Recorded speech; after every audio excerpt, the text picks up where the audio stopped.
Well, I don't know, my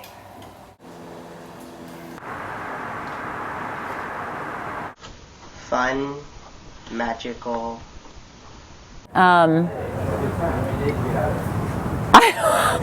It's more like, I've never. Would be another way to describe it. Okay. Oh, I don't know. Yes, he prepared me for what I was about to see. There are just so many random items. I have tried to describe this before, and you can't. It is indescribable. It is, you have to see it to believe it.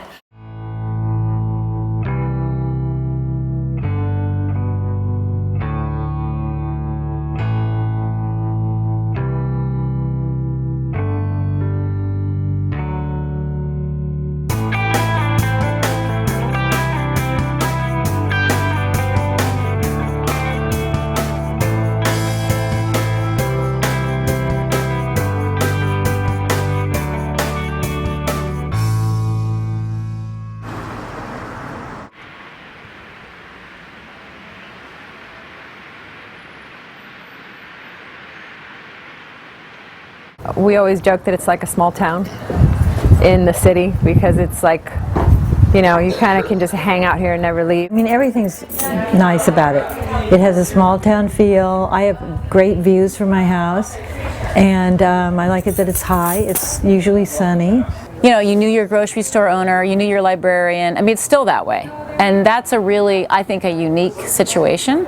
I always thought of them as kind of like original owner kind of people. The house was probably built in the 50s, and they seemed like they had been there since the 50s. The house on Pennsylvania Avenue was basically a row house, and each of the row houses had a small backyard. Grandma and Grandpa were friends, best friends since Grandma was about 5 years old.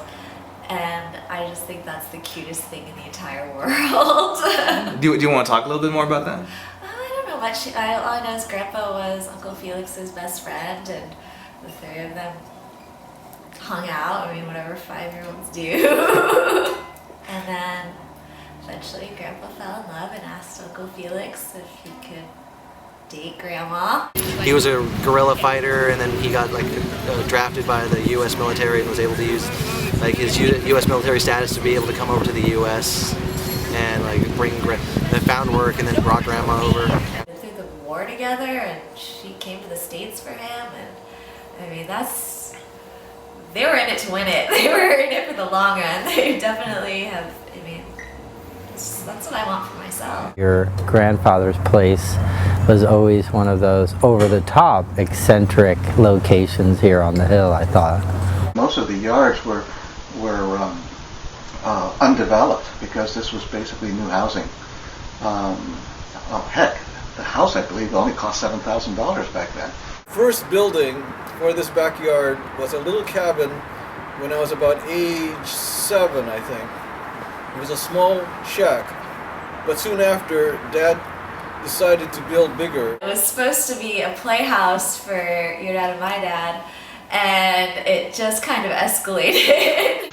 He started building foundations around the property. About 30, 40 years to build what he built, which you may have documented. He had no plans. He scavenged materials wherever he found it. It gave him a place where he was in control. Especially after he retired, this was his focus. You asked me why this was built? Well, it wasn't built for us. I think it was built for him to be able to use his energies and his creative talents as he had it. I think we just called him Abe, jolly cabin guy,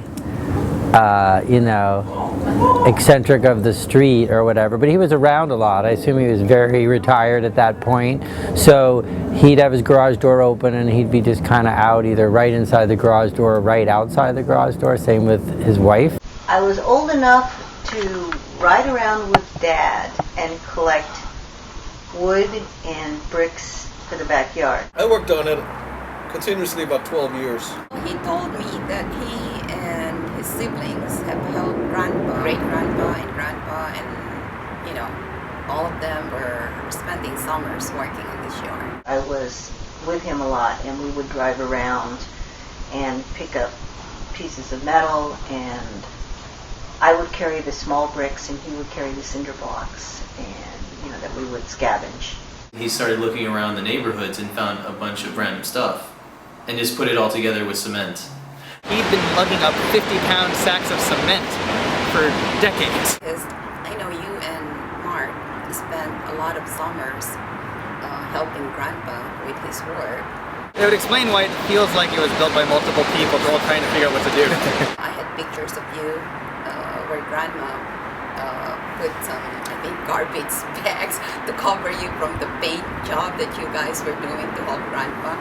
And I know that there was a concrete job that you guys helped Grandpa with, and Grandpa put your name and your brother's name in it. He did learn to paint things that no one would normally paint. Dad wanted to make it bigger. You could see the backyard from across, as it grew up the hill, you could see the layering of the backyard from across the street. Because Potrero Hills business district is so tiny, I think that it's easy to get to know everybody. He would snatch anybody who was on the street, walking their dog, walking their kids. He would invite kids from school. He would give them tours. He would give them a little toy that he'd get from the flea market. And so people grew up coming here. I only remember him. I remember him standing out in front or being around the garage a lot, and he was that friendly figure you just look forward to seeing. Kind of like that reminder that it's a nice, safe block and all that. My kids were always kind of shy. It was like like you sort of tell your kids don't talk to strangers, and then there's this really happy guy standing out there, and so they'd be kind of like hiding behind me. But I'd say it's okay. Grandpa's really a kid. He's almost like a kid. It's just like I feel like the backyard. I know it's intended for like the kids to play in, but it just seems like more of a thing for him. And I only remember him giving us one thing. It was to my daughter. It was a Barbie head, just the head, and she was ecstatic. It was not weird in any way. We're like, wow, cool! She loves the Barbie head. When you first saw it, what were your initial impressions? What was the first thing that came to mind? Outrageous. Just unparalleled. Gigantic. Gigantic. Impressive. Colorful. Covered with layers upon layers of flea markets. On the ground by itself, there was so many different objects. It was kind of like a really great version of like the Matterhorn or something at Disneyland. It felt like a lifetime of work. It felt a little bit kind of Watts Tower-ish, or like the Gaudi church in Spain that was just kind of over the top. I saw art. It's got height and depth. It almost could be paper mache the way it looked. I felt like there was a point to it, and that each thing was placed there for a purpose. I guess you would describe it as like a Salvador Dali painting. Visual potlucks, stuff to look at all over the place. It was literally a structure of objects built on top of each other. All that stuff you see at a garage sale that is maybe towards the last hour of the garage sale, and it's like this little gnome or this little world's greatest tennis player kind of stuff, and it was this little over-the-top cartoony kind of sculpture, or there's probably a pet rock embedded in back there. There's a lot of stuff to play with. All that kind of stuff that people, that were kind of fads in the 50s, 60s, 70s, 80s seem to have made it in there in some capacity, cemented into the backyard. Christmas ornaments and, leftover Christmas, I don't know. That was like musical boxes or musical toys, like they would have a lot of like kind of snow globe looking stuff. And Snow White dwarves and gnomes and ducks and deer.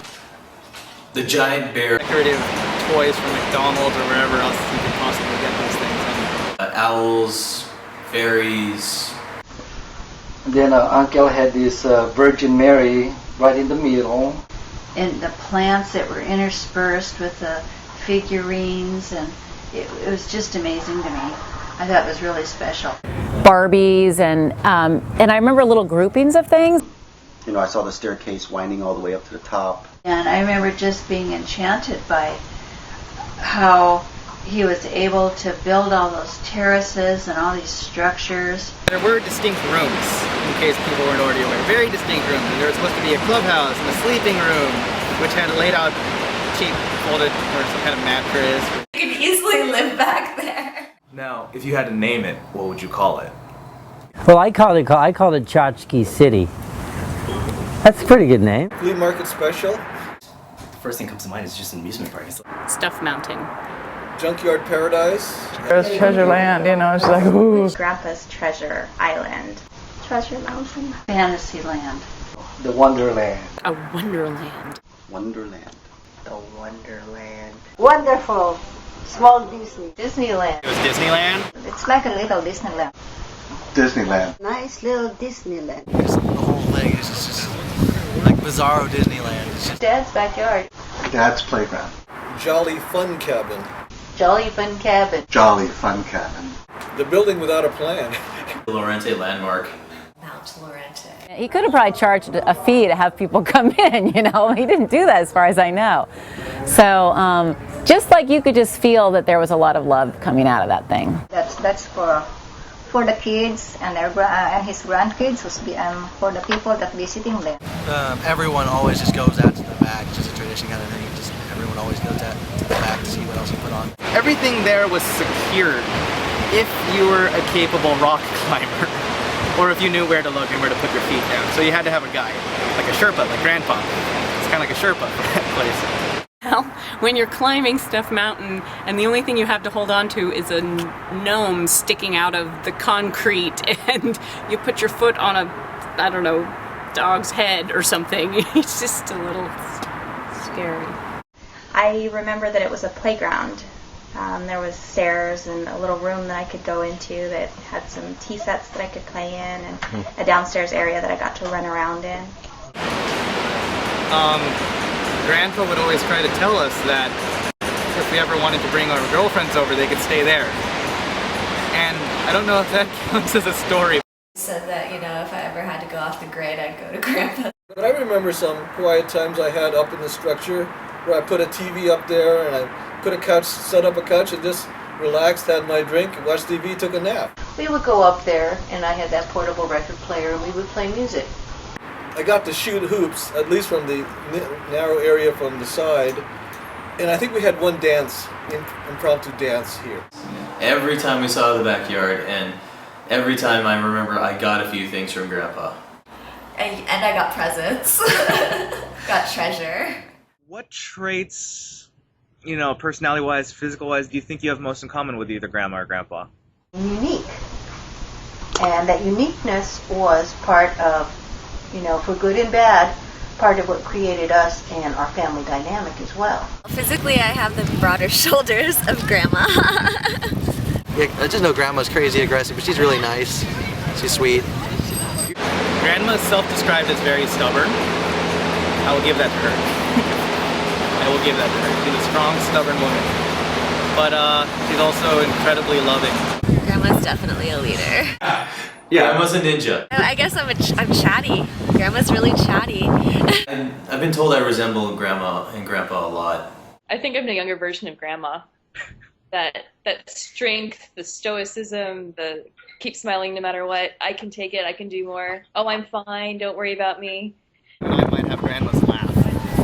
Not just the particular sound, but just the spontaneity and the aggressiveness of it. It just pops out, and it can scare people. It can be very volume-filling. It just takes over a room. Got Grandma's face, like the roundness of it, and Grandma's hair, especially. Grandma and I both talk about how our hair is way too thick. I guess creativity. I'm pretty creative. I got to share that with Grandpa. Grandpa's patience with building things. I used to be obsessed with building blocks. And I'd have to make the thing on the box with all the building blocks, and there's always one piece left over, so I'd freak out if there was I didn't know what to do with the extra piece. As far as Grandpa really does try very hard to be helpful, and I think the desire to do that for people, to be there for them, that's something that I think I hope those just pass on to us, because at the very least, we're going to live a good long time.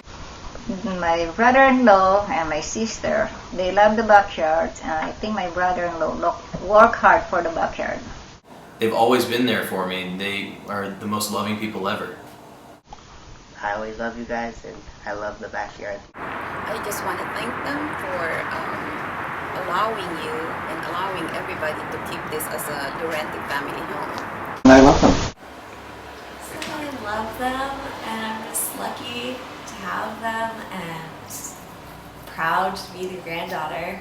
So I feel silly. Some good advice that she did want to spread around. She said something along the lines of, you never really know when life is going to come for you. And, you know, it doesn't take that much to really think about what she meant. I mean, it's one of those, life is a surprise. It's not even just being ready for it, just don't be shocked when you have to live. I love you. Huh? Do you have something to say to Would you like to say something too, Grandma? Grandpa Abe? That backyard will always be a part of my childhood as one of the many stories where I'll just try to explain things as best as I can and no one will understand me.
Henrik, have you ever photographed that guy's backyard?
makes an awesome noise.